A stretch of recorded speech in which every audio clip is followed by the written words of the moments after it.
Minister, do you consider CO2 pollution? Yes. Yes? Sorry, what is the question? Is air pollution? No, the question is, do you consider CO2 emissions to be pollution? Do you not know? This Guy's Garage. Like and subscribe. Thank you, Madam Chair. First of all, Minister, I find your comment in your opening remarks that criticizing or finding things to criticize within a trade agreement is somehow helping Vladimir Putin to be somewhat despicable. I think that's an unacceptable comment to make about other members of Parliament. Secondly, Conservative members of Parliament unanimously support Ukraine, and your insinuation that somehow we don't, I also find somewhat contemptuous. Turning to the trade agreement itself, can you tell me which section in the Canada-EU Free Trade Agreement has a mention of carbon pricing or a carbon tax? Well, let me begin on your comments around my opening remarks.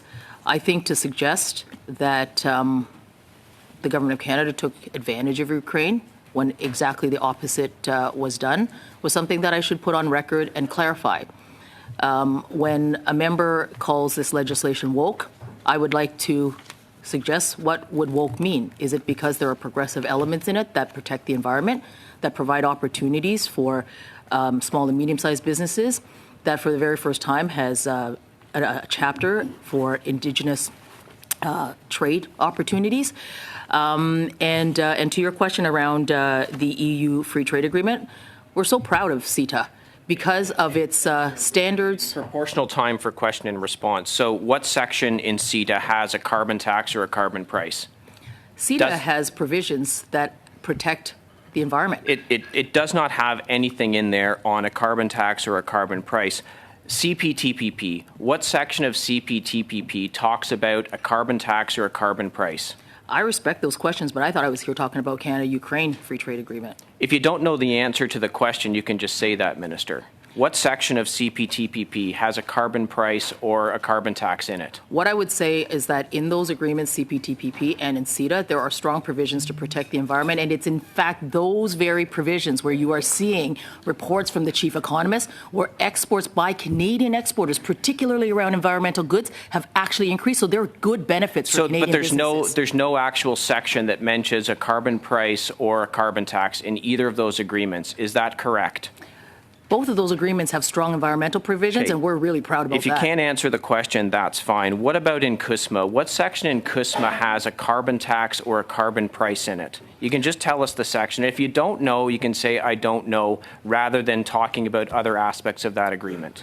Well, I like to talk about the other aspects of the agreement because they actually are really good for Canadian businesses, and they put us on the strength of being able to build towards economies that are going to increasingly fight climate change, but no also create opportunities. No one's disputing the value businesses. of trade agreements. I'm asking you what sections in those trade agreements include a carbon price or a carbon tax. If you don't know the answer, which you seem to not, I will tell you none of them have that in those trade agreements. Absolutely zero.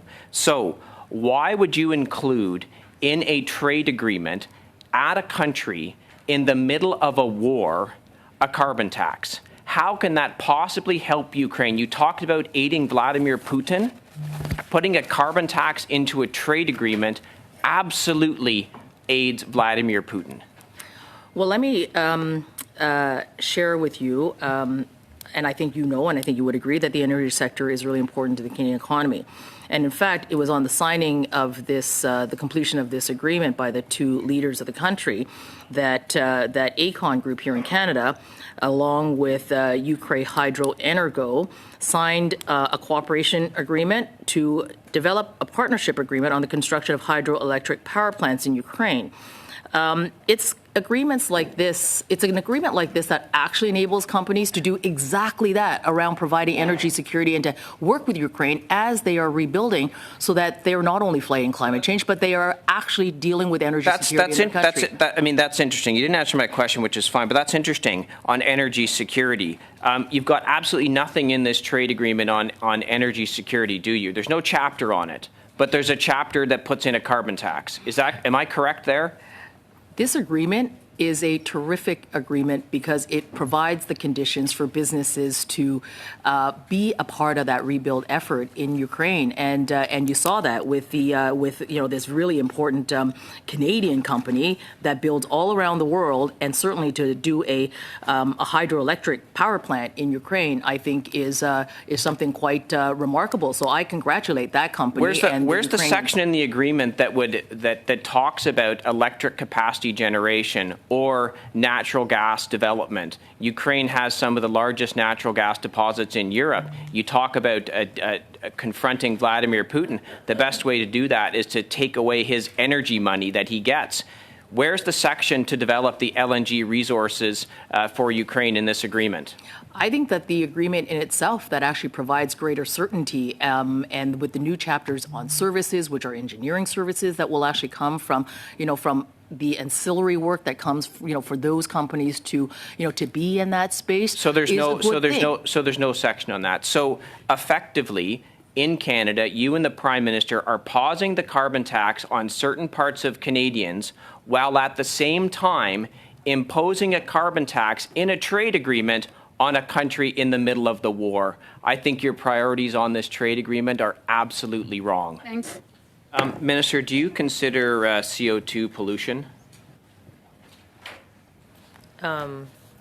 Yes. Yes? But sorry, what is the question? Is air pollution? No, the question is, do you consider CO2 emissions to be pollution? Do you not know?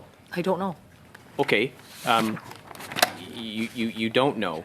That's interesting. So you put in in this trade agreement, Article 13.3, Sub 3, that those who pollute the environment should bear the cost of that pollution. But you don't know what constitutes pollution? Are CO2 emissions pollution in your mind under this trade agreement? What I think is really Carbon emissions that you guys talk about all the time, is that pollution? what's in this agreement are some of the highest environmental standards, which the Ukrainians and Canada agree to, because we both agree that fighting climate change is good, and that as they're going to rebuild their economy and as they're going to rebuild their industries, as they're going to rebuild from this illegal war, that what they are able to do is actually fight climate change, but also build out their economy. So that's what's here, and I'm really proud that that the officials here in Canada, but also in Ukraine, negotiated the highest environmental standards in Minister, a trade agreement that we've I'm not going to had. let you talk out the clock on things not related to the question. You put in a section in this trade agreement that says that people who pollute the environment should bear the cost of that pollution. You and your colleagues always say that carbon emissions are a pollutant. That's why you've got a carbon tax in Canada. So you're reinforcing the Canadian carbon tax in a trade agreement with a country at war. And I'll explain why this is such a problem. 50% of Ukrainian electricity generation has been destroyed by the war, and you're suggesting that Ukrainians who use carbon, 60% of their electricity is from coal and gas, and you're suggesting that's pollution and they should pay for the pollution. If you want to support Ukraine, why would you put something like that in a trade agreement as they're going to struggle through a winter? I think that's your reading of how this trade agreement is going to work. The intention and in fact what happened at the negotiating table is to negotiate an agreement that actually has high standards. And you know why that's important?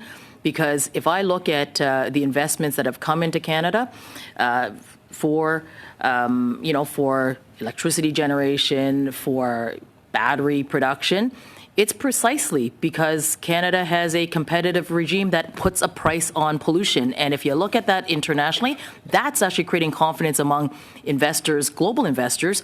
And I think Ukraine wants to attract global investors. And I think that they want to fight climate change. You want to impose a carbon tax on Ukraine through trade. So it's interesting. So are you aware that Ukraine has difficulty importing natural gas due to the financial strains of the war? They actually have trouble getting it when winter's coming. Where's the agreement? Where's the section in this agreement to help develop Ukraine's natural gas? And because you probably don't know this, because you seem to not have been able to answer any of my question, Ukraine has the second largest natural gas deposits in all of Europe.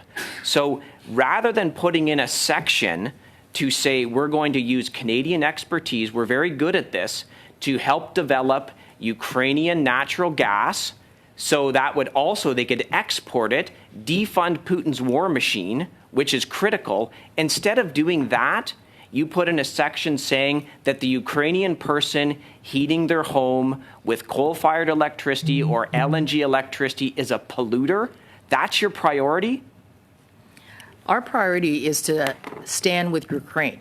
Our priority is to create an agreement so that it creates confidence for Canadian businesses to invest. Our priority is to meet the aspirations of Canadian companies who wish to export. Our doesn't need aspirations. They need to develop their LNG. That's what they need. It's not in this agreement. Why not? This agreement provides the conditions to actually enable that to happen, sir. I must say, I'm extremely disappointed and essentially insulted that during your opening remarks you chose to open up with criticism of my colleagues and I on this side, members of Her Majesty's loyal opposition, for asking questions with regards to this trade agreement. And somehow you said, and this was astounding, that we're somehow advancing Putin's agenda by asking questions with regards to a free trade agreement.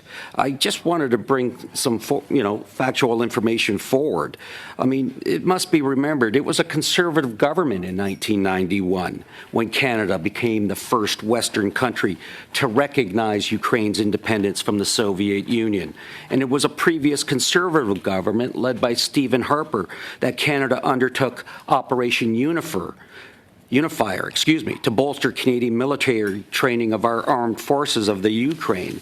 And it was the same conservative government that the original CUFTA was negotiated between Canada and the Ukraine. So, Minister, again, somehow your comments were not only extremely disappointing, but on the verge of insulting. I mean, you claim in your comments that somehow we're looking to delay second reading debate on this, yet your government failed to call it forward for almost 2 weeks. And I see C-57 is not even on the House agenda for this week. So again, that is rather disappointing when you question us, and this government controls its legislative agenda, not members of Her Majesty's loyal opposition. Minister, in the briefing note that was provided by staff, it says Global Affairs Canada in their March 2023 initial environmental assessment, it concluded that modernization is unlikely to result in significant negative environmental impacts.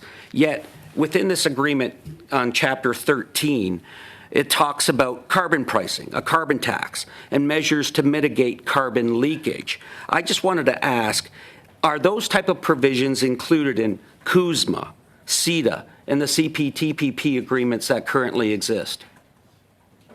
Well, let me thank the member from Niagara Falls for this question. And because you are right near the Canada-U.S. border, you understand and you're very familiar with how important trade agreements are. And of course, it it is the work of all of us as parliamentarians to be able to ask questions, and I think that you misunderstood when you say that I was critical because of you asking questions about this free trade agreement. Actually, to the contrary, I think it's the appropriate work of parliamentarians like yourself in this committee to be doing that. But what I would say, I mean, around delays, is that we've seen on 2 occasions when this bill was before the House, and Conservatives moved concurrence debates instead of talking about C57. So I hope that we can Madam Chair, rely on you Chair, Minister, to support this bill. And as I said in my opening remarks, I'm actually very confident that we can meet the moment that's before us, and I think that we all can and should support Ukraine. Madam Minister, again, your government controls the legislative agenda. And for a 2-week period, C57 somehow was not a priority. Somehow this week, it is not a priority. My rights as a parliamentarian to discuss it at second reading, to debate it at second reading. I have yet to have that right. And yet we're here building out what Mr. Canning says. We are undertaking, there seemed to have been a rush to get here for this pre-study. And yet we have not even allowed our analysts the time. We've been provided a briefing note the day before this meeting on a 700-page agreement, over 700 pages. And that briefing note was 2 pages. So, again, to Mr. Canning's point, I think we're doing a disservice not only to our analysts, but to all parliamentarians, so that we can provide the needed input so that we get to the best agreement that benefits not only Canada, but Ukraine. And again, talking about some of the comments earlier from my colleague, 60% of Ukrainian energy is coal and gas, and nuclear is a huge aspect and leadership position for Canada, as well as natural gas. How come there's no discussion of energy security within this agreement? Energy cooperation and energy security. Yeah. Mr. Baldinelli, the time, Minister, you have, try and answer that quickly. The time's off. I'm so thrilled that this agreement has the highest environmental standards of all of the agreements that we have with our trading partners.